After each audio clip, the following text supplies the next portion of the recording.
Today I want to talk sincerely about the album Sincerely by Kali Uchis. So this has definitely been the album of the moment for me. Like the album of the month. It came out I think about 3 weeks ago now, and I've been listening to it pretty much every day. Like I'm obsessed. And I'm not even like an OG Kali Uchis like stan or whatever. I sort of like she's always been like on my radar, and I've always like appreciated her voice and her art, but I wasn't like obsessed until last year's album Orquídeas. 10 out of 10 album. It's so good. It's honestly, I think it's my favorite album from last year. I think it's definitely in the top 3. And this album, I mean, it's only been out for 3 weeks, but it's already one of my favorite albums. I would say my favorite album that has come out so far this year. I'm obsessed. And so today, we're going to talk about it. We, as in me. So I'm just going to start with my overall thoughts, what I love about it, and then I'm going to get into a track by track analysis, and we've got 5 pages, okay? So I like music, but I'm not a very musically inclined person. So I'm going to be talking a lot more about the words, the lyrics. Like I have a favorite lyric from each song that I'm going to highlight. And I'm also just sort of going to like give my analysis. Okay, so what I love about this album is the consistency of the vibe throughout. Like, Kali Uchis is a very versatile artist. Like, if you've listened to any of her other albums, you know she'll do a pop song, she'll do like a soul song, an R&B, ballad. Like, she is not afraid to cross genres. Even like on her Spanish language albums, she like crosses genres within Spanish music. But this album is very like locked in to a certain vibe. Like there's still variety on it, but it's very consistent, and I like it. Another 2 of my other favorite things are the sequencing and the flow of the album. Like I feel like this was very meticulously crafted. Like she's sort of like telling a story, at least to me. Also, yeah, let me give a little disclaimer here. These are my personal thoughts and my personal response and reaction experience with the album. I have no idea what's going on in her head, so I don't know the tea, but this is my tea, okay? And I'm entitled to my wrong opinion. So if you don't agree with something I say, let me know down in the comments below. Or if you do agree, or just if you want to comment. But yeah, so she's sort of, to me, she's sort of telling this story of realization and then healing from a certain realization. Yeah, it's like it's a journey from the beginning to the end. And I'd say like about track 12 is where we sort of like tied the bow. And then tracks 13 and 14, the first 2 singles, are sort of like, I guess, okay, by track 12 we've wrapped the present, and then 13 and 14 are the bow, if we're going to use that expression. Yeah, so the sort of the concept for the album is letters. I'll be right back. Okay, so I'm not sure that it's all of the songs, but at least some of them started out as letters she was writing to someone or with a certain person in mind. And it's definitely evident on tracks like Daggers, like For You, even Silk Lingerie. Like, there's definitely points on this album where it feels like she's speaking to someone directly. But sort of the album as a whole, to me, sort of reads as like a love letter to the soul, and to soul as like a genre too. Like, I feel like this journey is learning to love yourself, learning to love other people, and sort of learning to love the world and the worlds within us and outside of us.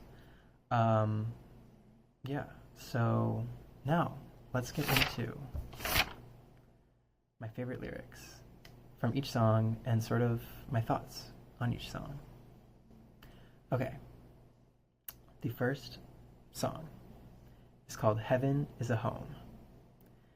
And I think my favorite lyric is the whole like first verse, but I guess like the first two lines. Um, it says, oh, I wanted to pull up the lyrics on the computer here, just so I'm not messing anything up.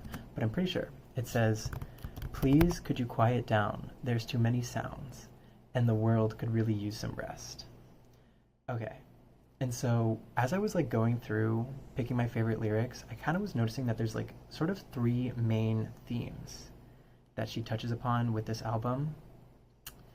And sort of embodied in that like love for the self, love for the other, and love for the world. It's sort of similar to that. But to me, like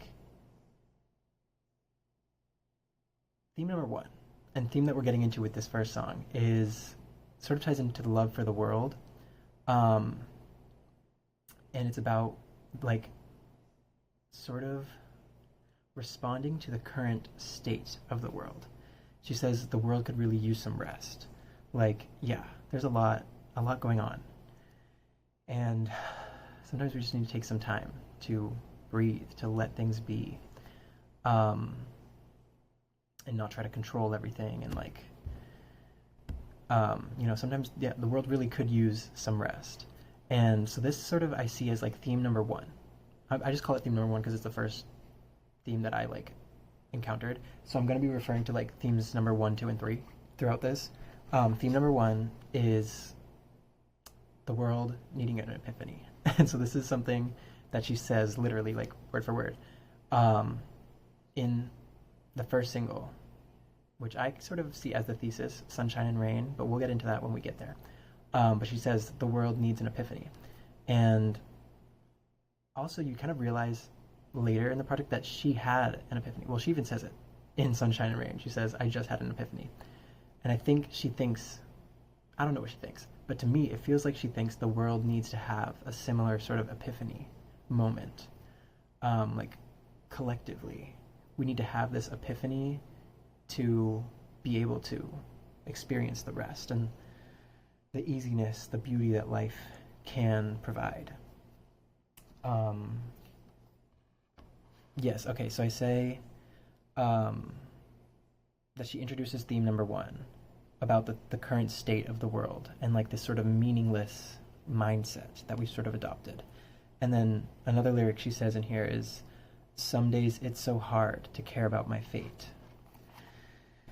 And that lyric really like, it hit hard for me. Because sometimes it really is hard. It's hard to want to be alive sometimes. And I'm not sure that's a universal experience. I think it is. I mean, hopefully not, but sometimes it really is hard. It's hard to care about your fate. It's hard to care about, tomorrow when all you can think about is the toughness of today.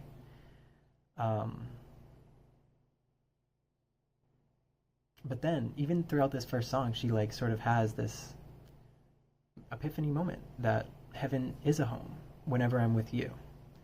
And so I'm not entirely sure who she's talking about. Like she has mentioned in some interviews that she wrote this song before the passing of her mother, but now she sort of like associates some of the lines she wrote with her mother. Like there's a line in the song that says, I see your smiling face or something. Let me pull up the lyrics.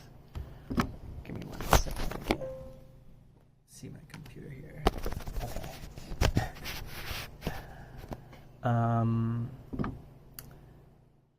Sincerely lyrics.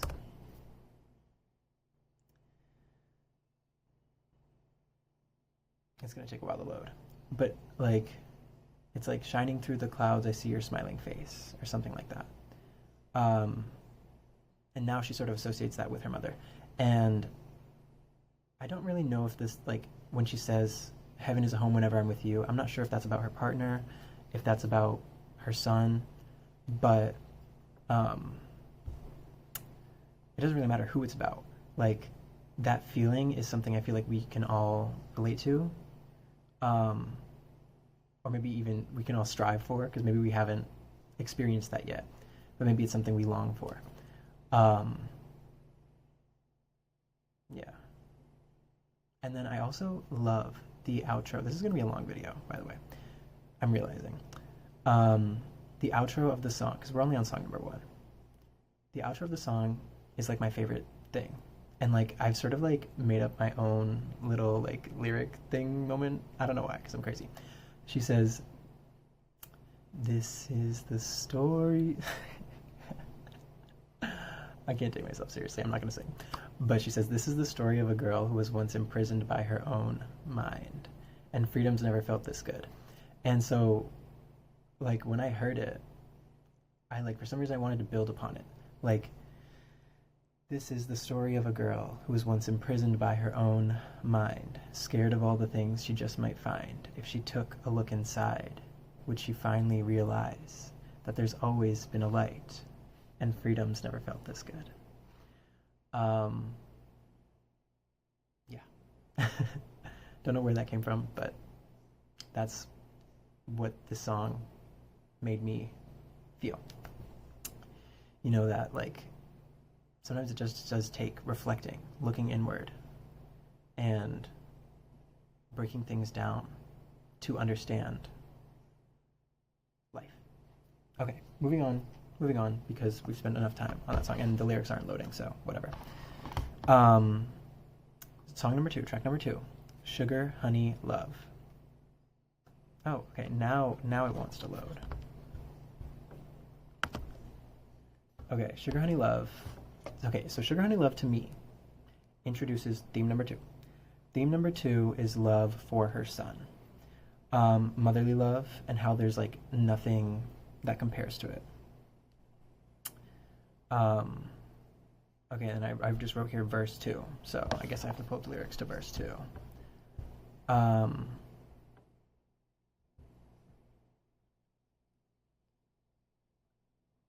Okay, back to what I was saying about heaven is a home. The lyric is, shining through the clouds, see a smiling face, and it gives me faith, yeah, it gives me hope. So I think that is what she sort of came to associate with her mother after her passing. But anyways, moving on to Sugar, Honey, Love. And just give me 1 second. Oh, this is so annoying, but I'm just gonna like load up all the lyrics here so I don't have to worry about it. So give me 1 second, sorry about it. No, I'm not sorry. We'll get there. That's honestly one of my favorites. But I say that about like 5 songs, or I think it's 4 songs that I say are my favorite. But honestly, the whole album is my favorite song. It's so good. And because of like how cohesive it is, it sort of reads as like one long song. Okay. So Sugar, Honey, Love, verse 2. Okay, yeah, so this is why I sort of like associate this song with love for her child. She says, "And I had almost given up hope, till I met a love so pure and true. Day I met you, babe, freed me from the fear. You put blood back into my heart. Every day was gray, you put color back into my world. Sugar, honey, you gave me so much more to live for." Yeah, like her son gave her a reason to live, or to sort of reignited her spark to live. And I feel like having her son was part of the epiphany. You know, like I feel like this, another name for this album could have been Epiphany, because it's sort of the central theme. It's like once you have that clarifying moment, or several clarifying moments, because sometimes things unravel themselves partially and over time. But once you have that epiphany, that realization, you can sort of accept it and move on. And we're going to move on. Oh no, just kidding. We're going to move on to my favorite line from Sugar Honey Love, which sort of deviates from this theme number 2 of like love for her son. She says, "And I did all the time for a crime that wasn't mine." And I feel like this is part of existing. We have to pay for the crimes of the people that come before us. We have to deal with the consequences of all the actions of the people that come before us. And it doesn't matter that we didn't do the crime. We still have to do the time. Okay, but now we're going to move on to Lose My Cool, track number 3, where, to me, she introduces theme number 3, which is a love for a partner. Are we still recording? Oh, I have such bad anxiety. This always happens. Okay. As you probably saw, this site can't be reached. You don't want to load my lyrics. Okay. Track number 3 is called Lose My Cool. And she talks about how this person makes her lose her cool. You know, the type of love that brings something out of you that maybe you didn't know you had, or maybe you don't want to deal with because you feel so strongly for someone else. You lose your cool. You act in a way that you wouldn't normally. And I thought this song was really interesting because the like tone of the music and even like the way she's singing sort of conveys what she's saying in the lyrics. And I feel like there's a literary term for this. Like when you write something in a certain way, or when you, I guess in this case she's saying it in a certain way or singing it in a certain way to portray a certain feeling or experience. Like it sort of feels like she's losing her cool, like when she's singing in the first half, like the first verse.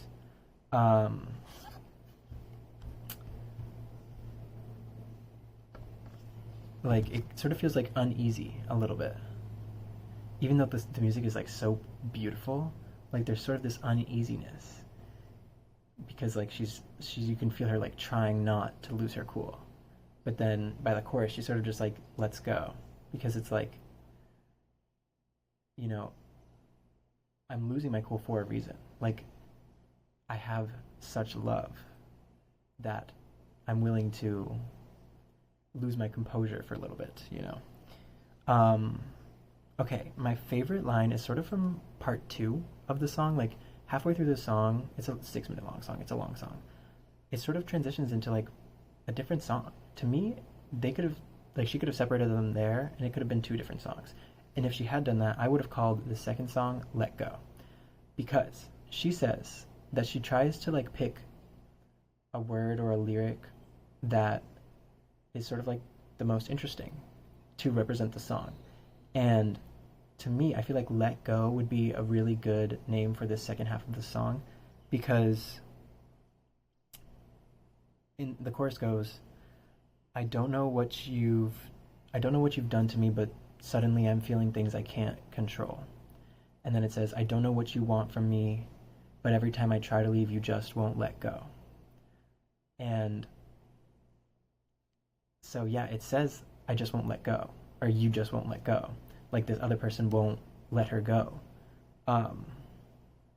But to me, like when she says, I don't know what you've done to me, but suddenly I'm feeling things I just can't control. To me, like that's like, that encapsulates that sort of love that she's talking about. And to me, why I would call this song Let Go if I were in charge of this, is because when you are with that person, you don't want to let go, because when you're with them, you feel like you can let yourself go, if that makes sense. Like, you always want to be with them or be around them because like you feel like you can just let go and be yourself around them, or at least that's how it should feel. So that's why I would call that song "Let Go." But my favorite lyric is, "I don't know what you've done to me, but suddenly I'm feeling things I just can't control." Yes. Okay. Moving on to track number 4, "It's Just Us." All of these songs are so good. Like, as I'm like going through, I'm like remembering them. They're like playing in my head because I have listened to this nonstop, like every single day, probably several times a day. It's just so good, and I don't know. I've been eating it up. Okay, "It's Just Us." So, this song to me, it's sort of ambiguous. I feel like it could apply to both themes 2 and 3, like love for her son or love for her partner, because she says, "Heaven on earth may fade away, but you and I forever to stay in love." So I feel like that could be about her son, but it could also be her partner. I think more so about her partner, but who knows? And who cares? Like, it doesn't really matter who it's about, because I feel like she wrote this song so that anybody could apply it to anybody that they love. It's just us. Like, nothing really matters because we have love for each other. Okay, so I have two favorite lines. The first one is, "How heavy are the words that were left unspoken." Like, such a beautiful metaphor, I guess, because words can't really be heavy. But they can feel that way, especially when they're left unspoken. They weigh on you because they want to be spoken. They want to be said. They want to be released. But holding them back, it creates this burden. Go watch my Burden of Belief video. And then my favorite lyric number 2 is, "Are the things we want in life only deceiving us?" And I just thought this was like a really interesting question, because I've talked about it before, and I don't remember when, but I talked about how sometimes we think we want something in life, but we don't actually want it. We want what we think it'll give us. And so yeah, like, it is deceiving us. It's like we think we want this, but we really want what we think it'll give us, not the actual thing. And so it is, sometimes the things in life, the things we want in life, they're deceiving us. We don't actually want them. Yeah. Okay. Track number 5. 1, 2, 3, 4, 5. "For You." Okay. This one, to me, is clearly theme number 2, love for her baby. Like, she says, like, "For you I'd die 1,000 times," like, for you in every life, in every lifetime. She says, "I'll do anything to keep my baby safe, whatever it takes." So to me, she's talking about her baby, like her literal child. And it's just like a super clear song that's like addressed to her child. Like, this is one where I feel like it was really clear that it was like a letter to her baby. And I guess I didn't even have a favorite lyric that I wrote down for that song, but that's okay. Moving on to track number 6, "Silk Lingerie." So this song, to me, I feel like this song could have been called "For You Reprise," because to me, this is like so similar to "For You." It even like, there's even parts of the song where it says "For You." And I feel like this is like the flip side of the coin. Like, this is her love letter to her partner. Like, we had the love letter to the baby, and now we have the love letter to the partner.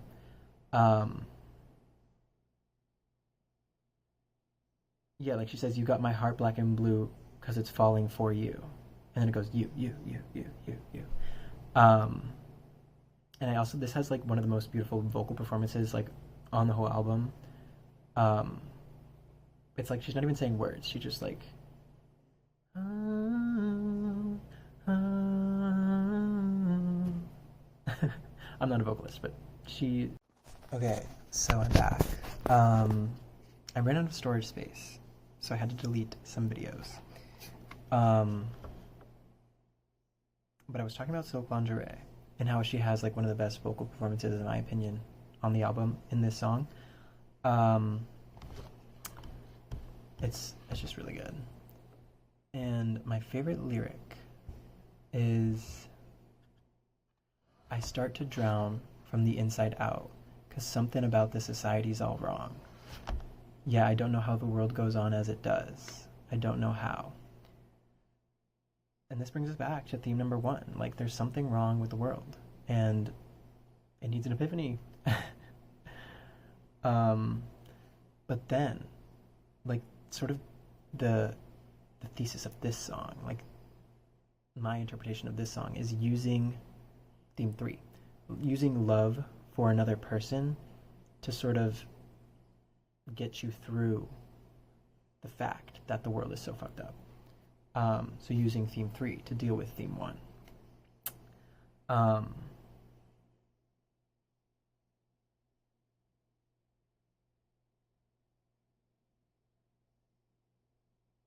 okay.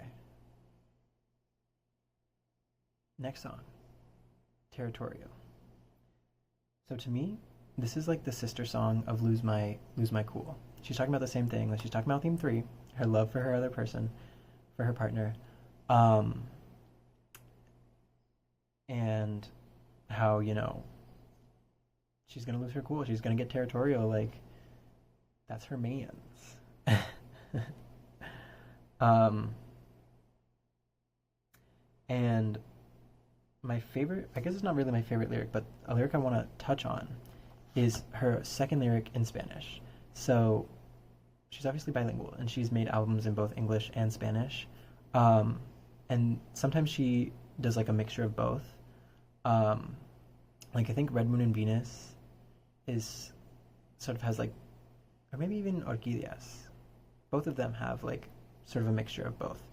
But this album, it's like, it's very much, I think there's only two lyrics that are in Spanish. And this one I want to talk about because it's just like interesting how language works. I love language. I love words.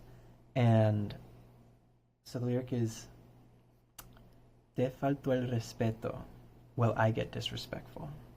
So she's talking about, Te faltó el respeto means this person, whoever the subject is, disrespected you. But the way that it's like, it's saying he was missing respect to you. Like, faltar means to be missing. And so it's a reflexive verb in Spanish. So she's saying te faltó, like, when he was talking to you, respect was missing from how he acted. And I just thought that was really interesting how, you know, in Spanish it's like the way we structured that phrase is like different, you know. And I just thought that was really cool. Like, in Spanish there's a lot of like reflexive verbs, verbs that have like a pronoun. Is it a pronoun? Not the pronouns. I'm just kidding. Yeah, I think it's called a reflexive pronoun. So like it indicates who the verb is being done to. And in English we don't really have a lot of those, or any of them. And I just thought that was cool to touch upon. Yeah, okay. Part two. Because to me, this album is sort of like, there's one part, and there's the second part. And it changes right here at Fall Apart. That's when it all falls apart. Not really, though. It's where it all comes together. After things fall apart, they have to come together. And okay, so this is the turning point. This is the epiphany we've been talking about. And this is my favorite song. Question mark, question mark, question mark. I'm not sure that this is my favorite song, but it's definitely one of them. Like, I say this is my favorite song, and then I say the next one is my favorite song, and then I skip one, and then I say the next one is my favorite song. and then I skip another one, and then I say that one's my favorite song. Like they're all my favorite song. But this was the first one I was like, okay, yeah, this is my favorite song. Um, and this one, okay, so this one's sort of like in its structure is similar to Lose My Cool because like that in Lose My Cool it sort of sounds like she's losing her cool in the way that she's delivering the vocal performance. In this song, it sort of sounds like she's falling apart in the way she delivers, especially like the second verse. She's sort of just like she's like kind of just like very raw. She says, "Yeah, you love me even when I get difficult. Yeah, you love me even when I'm down and out." Like she's really just like letting go, like really just letting herself fall apart and like just say what she needs to say. This song, this is my favorite song. One of them. Um, yeah. Let's see. Okay, yeah, and then the song sort of falls apart. She sort of falls apart in her delivery in the second verse, but then it sort of gets washed out by just like beauty, like such beautiful music. And to me, that was the literal epiphany moment. This was the moment she realized. This was the realization was that this person, whoever it may be, and like to me, it could be her son, it could be her partner, but also like I feel like it could be herself realizing that like love, true love, like loves you for everything. Um, and so that's the epiphany is that love is unconditional, but unconditional love comes with a price. Go listen to Unconditional by Tinashe. Incredible song, by the way. Um, okay. And my favorite moment on the whole album is how this song transitions into All I Can Say. Because you immediately feel the shift in vibe. This is why I call this song the turning point. Because like I mentioned how like it's very locked into one vibe, this whole album. But like you could even say like the beginning part of it is like even more boxed in and like very sonically similar. But All I Can Say definitely takes a twist, takes us all the way back to the 50s. Like it's very and I love it. I love the like there's like a I don't know what it is, but it's like dun dun dun dun and then it goes into the All I Can Say, which is another one of my favorite songs. Like on my first no, maybe on my second listen. On my first listen I wasn't sure which song was my favorite, but on my second listen I was like, oh, I think All I Can Say is my favorite. But then I started loving Fall Apart. But definitely my favorite moment is the transition. Because all of the transitions have been like seamless, beautiful, amazing. But this transition, like, it feels like a transition. Like, it doesn't just flow right into one song to the other. It does flow, but it's like there's this shift. And it's sort of like, it feels like the weight has been lifted. You know, once you fall apart, there's nowhere else to go. You can't go lower. So I feel like, you know, there's like a decline up till this point in the album. And also, like, people were saying, like, at this point, even like maybe a little bit before this, they were getting like, because I watched a couple of reviews of the album. Or maybe not reviews, reactions, just videos on the album. I'll link two of them that I watched because I enjoyed them. One's in Spanish, one's in English. But some people said by this point they were kind of getting bored. And to me, like this is where I was having the most fun because I am more so like a lyric person than I am a musical person. Like I love music, love to listen to music, but that's not what I pay attention to when I like listen to music. So like I was locked into the lyrics, so I was really like on this journey. Whereas like if you're sort of just like listening for the music of it all, like I understand how you maybe could be bored at this point. But not once you get to All I Can Say, because like it's just such a vibe. Okay. A dreamer should dream. How else would dreams turn reality? That's one of my favorite lyrics. Okay, and then I said verse 2 deals with theme 1. Let's pull it up because theme 1 is, you know, the world needing an epiphany. Oh shit. Wait, what? What song am I on?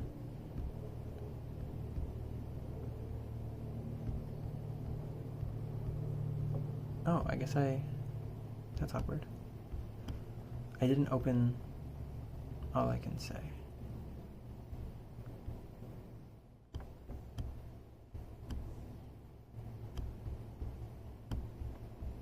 Okay, sorry. Oh, also sorry that I'm not editing this video. I just don't edit my videos. Sorry. So you're just gonna have to deal. You can tap your screen twice to skip ahead. I'm trying to pull up verse 2 because I don't remember the lyrics. But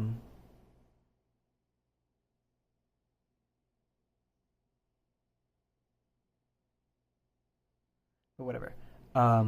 So there's sort of two meanings. She says, all I can say is that you belong with me. So we're talking about theme 1 and 2, like love, or themes 2 and 3, sorry. This love, like, you belong with me. We belong together. But then, at the end, she says, what did she say? I'm not sorry for the dreams that I dream or the life that I live. And that's all I can say. Like, yeah. Not only is she saying, like, all I can say is that you belong with me, but all I can say is that I'm not fucking sorry for being myself, for loving myself, for living how I live, for dreaming what I dream. And you don't need to be sorry. You don't need to be sorry. Go watch my video on not having shame. No shame. Because we're here to live, to dream, to experience all things. So we just gotta do it. Okay, now that the lyrics have loaded, let's go to verse 2. Oh, yes, okay. So this, to me, sort of talks about this first theme of, like, the world needing to figure its shit out. And my peace of mind will not be destroyed by the lost souls on decline who only strive to divide. Yeah, there's a lot of lost souls on the decline who strive to divide, but no, you will not destroy my peace of mind. You can't, because my peace of mind comes from internally. From internally comes from inside me. And that's not something you can destroy nor create, only transform. Okay. Yeah, that's another one of my favorite songs. Okay, next song, Daggers.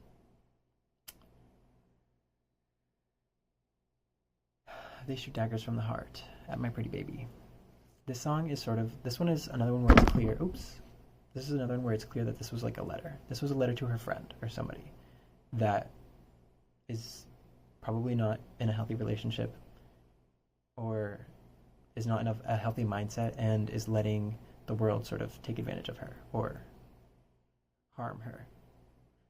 And it's a beautiful song, but it's really sad. My favorite lyric is the ending lyric. I'm just a message in a bottle in the ocean of your tears. And I kind of want to read the whole verse 2 outro because to me, it's perfect poetry. It's literally perfection. Like the way it evolves into that final lyric. So where are we? No.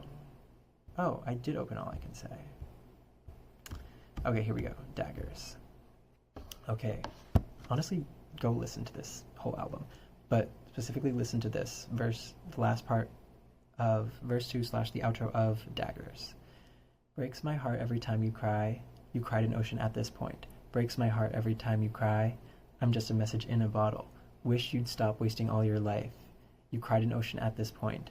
I'm just a message in a bottle in the ocean of your tears. Like, so she was building up to that lyric. I feel like she might have had that lyric and she just needed a way to get there.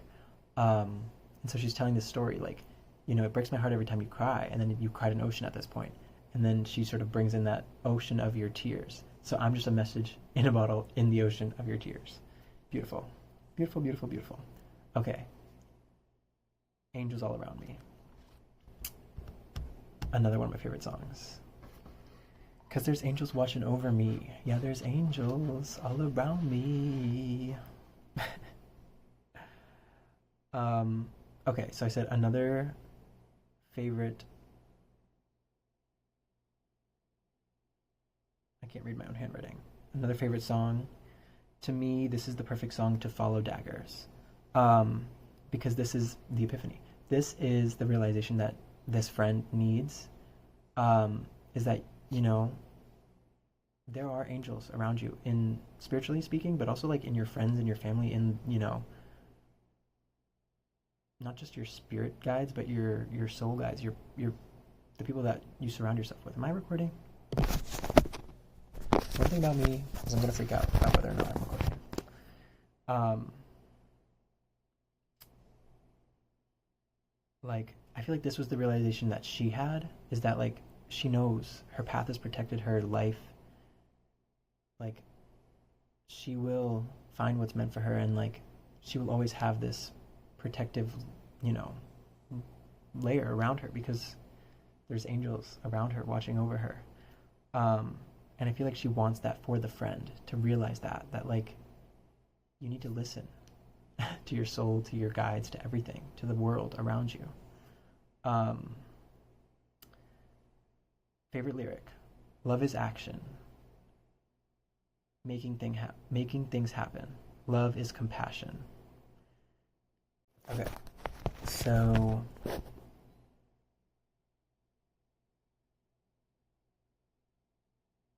the song sort of transitions into what I would call like a prayer. It She like keeps repeating this: pray, pray, pray, pray, pray. And then she ends the song. She ends the prayer by saying, "We don't gotta understand each other. We just gotta let each other be." And then to me, this was the end.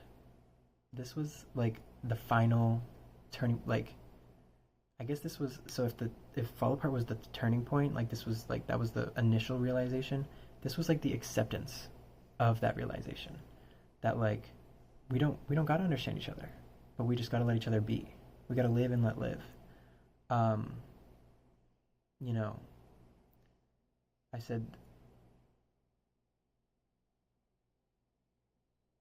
this was like I said, yeah, I wrote here the end. This was like the realization that like, yeah, that's just life. And then we can get into a breeze, and life can be easy as a breeze.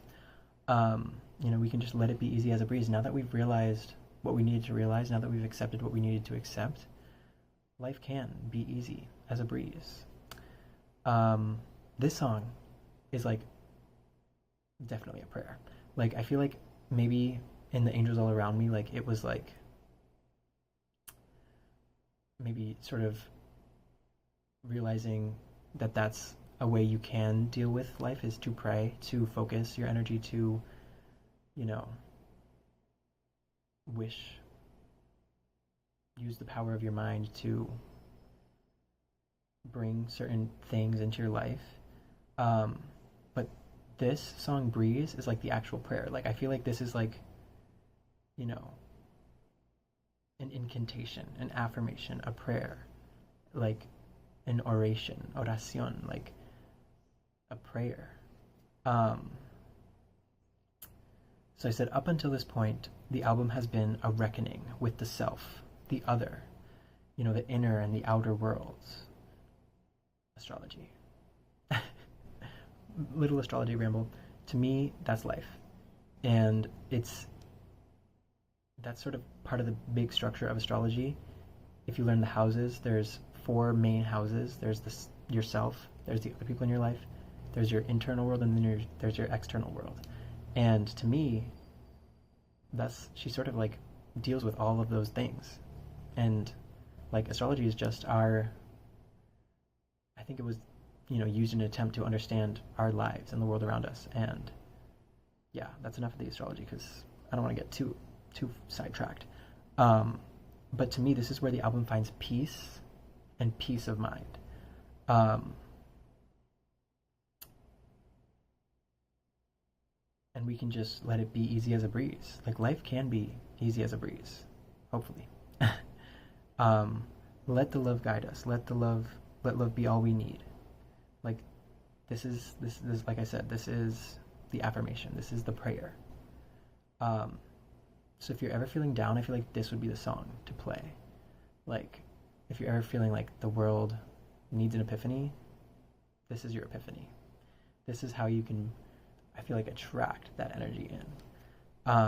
Okay, and then we get into my actual favorite song on the album, Sunshine and Rain. And I'm so glad that this was the first single because not only, like, okay, I call this song the thesis for this album, and that's why I think it was the first single, because not only does she cover all the themes and, like, concisely, like, touch upon all the things she touched upon in this album, but also, like, sonically, musically, like, this is a perfect synthesis of all the different things she includes on this album. Like, this is a perfect song. Sunshine and Rain, the best song of 2025 so far, in my opinion. Will Miley Cyrus change that? For me, probably, because she's the icon of my life. But anyways, so this made me think about, because this was the first single, but it's at the very end of the album, like second to last track. And to me, this made me think about, like, something I learned when, like, writing, like, a 5-paragraph essay, or, like, writing any type of essay, is that you have to have a thesis, right? But in your conclusion, you should restate your thesis. You should reiterate the points you've made throughout the essay. And so I feel like that's what she was doing. Like, it was her thesis because this was the first song she put out, but then she sort of develops on the thesis throughout the whole project. And then by the end, she's like, you remember? Like, I told you this. And I wrote, this is my actual favorite on the album. It might be primacy bias, because it's the first song I listened to. And it's also the song I've listened to the most, but it is my favorite song. Favorite lyric of the song of the whole album: the world needs an epiphany. Because the world needs an epiphany, brother. The world needs an epiphany. We need an epiphany. Like, we can't keep doing this shit. We can't. We all need somebody that makes the earth feel heavenly. Baby, I'll be that somebody because you're that someone to me. Like, not only does she say theme 1, the world needs an epiphany, but also themes 2 and 3, we all need somebody that makes the earth feel heavenly. Like, this is what I'm saying. This is the restation, the restating of her thesis. Okay. Last song on the album, I Love You So Much It Hurts. Her baby, once again, her baby was her epiphany.